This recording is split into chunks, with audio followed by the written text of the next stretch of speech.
সম্মানিত ভাই বন্ধুগণ, আজকে আমি আপনাদেরকে তিনজন টাটকা শয়তান দেখাবো। এরা টাটকা শয়তান। শয়তান দুই প্রকার।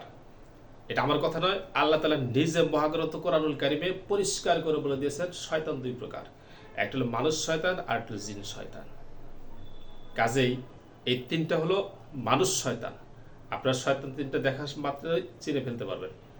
এই যে তিনটা শয়তান। পোশাকের টুপিওয়ালারা ওনাকে মারতে চেয়েছে, কাটতে চেয়েছে, ওনার জীবনকে একদম শেষ করে দিয়েছে প্রায়। তো এই পোশাকের প্রতি নিশ্চয়ই আপনার ঘৃণা থাকাটা খুব স্বাভাবিক। আমি জানি, যদিও ঘৃণা কিনা মানে একটু ভয় থাকাটা কিংবা অপছন্দ হওয়াটা খুব স্বাভাবিক। তো আমি ভাবলাম যে আমি তাহলে অন্য পোশাকেই যাই, নর্মাল পোশাকেই। কিন্তু আজকে আমি এনামকে বললাম, এনাম তুমি পাঞ্জাবি পরো, এবং আমিও টুপি পাঞ্জাবি পরলাম। আমি এটা দেখাতে চাই, তসলিমা নাসরিন ম্যামকে আমি দেখাতে চাই যে আমরা সেই মানুষ যারা আপনাকে মারতে চেয়েছিলাম, একদা আপনাকে মারতে চেয়েছিলাম। এই পোশাকেই, এই টুপিওয়ালা, এই পাঞ্জাবিওয়ালা মানুষটাই এখন আজকে আপনার অনেক বড় ফ্যান, তসলিমা ম্যাম। তো এইটা বোঝানোর জন্য আমি ভাবলাম যে যেহেতু আপনারা দীর্ঘদিন কাজ করেছেন, অনেক চড়াই উতরাই পাড়ি দিয়েছেন, অনেক ব্যথিত হন, মাঝে মাঝে নিশ্চয়ই হতাশ হন যে যাদের জন্য আচ্ছা, এই যে নাস্তিক একটা কথা বললো যে সে তাসলিমা নাসরিনকে মারতে চেয়েছিল। আচ্ছা বলেন তো, ও তাসলিমা নাসরিনকে মারবে কিভাবে? তাসলিমা নাসরিন ও জন্মের আগে এই দেশ ছাড়ছে। এই নাস্তিকের বয়স খুব হলে 26-27 বছর হবে। আর তাসলিমা নাসরিন দেশ ছাড়ছে 1994 সনে, আজ থেকে 33 বছর আগে। আজ থেকে 33 বছর আগে তাসলিমা নাসরিন এই দেশ ছাড়ছে। আর এই নাস্তিকের জন্ম হয়েছে খুব হলে 27 বছর 28 বছর বয়স। ও নাকি নাস্তিবা নাসরিন মারতে যাবো পারবো। মানে মিথ্যা কাহাকে বলে? মিথ্যা বলতে বলতে এদের মুখ নাপাক হয়ে গেছে। আর এখানে কি হেডলাইন দিছে? খুন করতে গিয়ে যার ভক্ত হয়ে গেলাম। নিজে হেডলাইন দিছে কি? খুন করতে গিয়ে যার ভক্ত হয়ে গেলাম। ও নাকি খুন করতে গেছে। যে আজ থেকে 33 বছর আগে দেশ ছাড়ছে, জন্মই গ্রহণ করে নাই, ও নাকি তাকে খুন করতে গেছে। কিরকম মিথ্যা কথা!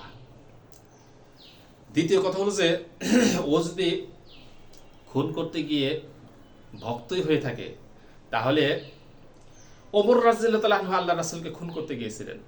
খুন করতে গিয়ে রাসূলের কদমের নিচে পড়ে গেছে, ঠিক কিনা? তাহলে সে কি পাইছে? রাসূলকে খুন করতে গিয়ে হেদায়েত পাইছে। আর এখানে কি হয়েছে? ও বলছে খুন করতে গিয়ে সেটা ভক্ত হয়ে গেলাম। ও শয়তানকে খুন করতে গিয়ে শয়তানের গোলাম হয়ে গেছে। শয়তানকে খুন করতে গিয়ে শয়তানের গোলাম হয়ে গেছে। দেখছেন নাকি আসমান জমির তফাৎ? সে রাসূলকে খুন করতে গিয়ে রাসূলের কদমে সে তার জীবনকে সঁপে দিয়েছে। আর এই নাস্তিক কি করছে? নাস্তিককে খুন করতে গিয়ে সে নাস্তিকের গোলাম হয়ে গেছে, শয়তানের গোলাম হয়ে গেছে। আমার ভাইরা, এই নাস্তিক 1 নম্বর মিথ্যা বলেছে, 2 নম্বর যা হেডলাইন দিয়েছে সেই অনুপাতে সে কি করছে? শয়তানের গোলাম হয়ে গেছে।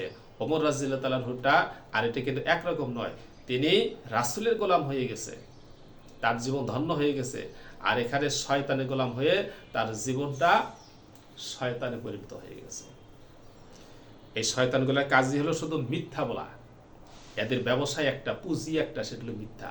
ইসলামের বিরুদ্ধে যত পারে তারা মিথ্যা প্রচার প্রসার করতেছে। কিন্তু এই মিথ্যা প্রচার প্রসার করে কিন্তু তারা 2 পয়সারও উপকৃত হইতে পারতেছে না, একটু অগ্রগামী হইতে পারতেছে না। এর আলোচনা থেকে আমি আপনাদেরকে বারবার এর আগেও শুনাইছি যে কি পরিমাণ সে হতাশ। এত এত কথা বলতেছে, এত এত ভিডিও ছাড়তেছে, কিন্তু কেউ তার কথা গ্রহণ করে না, কেউ তার কথা মূল্যায়ন করে না, কেউ তার কথা দাম দেয় না, কেউ তাকে জিগায়ও না। এটাই হবে নাস্তিকদের পরিণতি। আসেন, আরো অনেক আলোচনা আছে, সেগুলো শুনতে।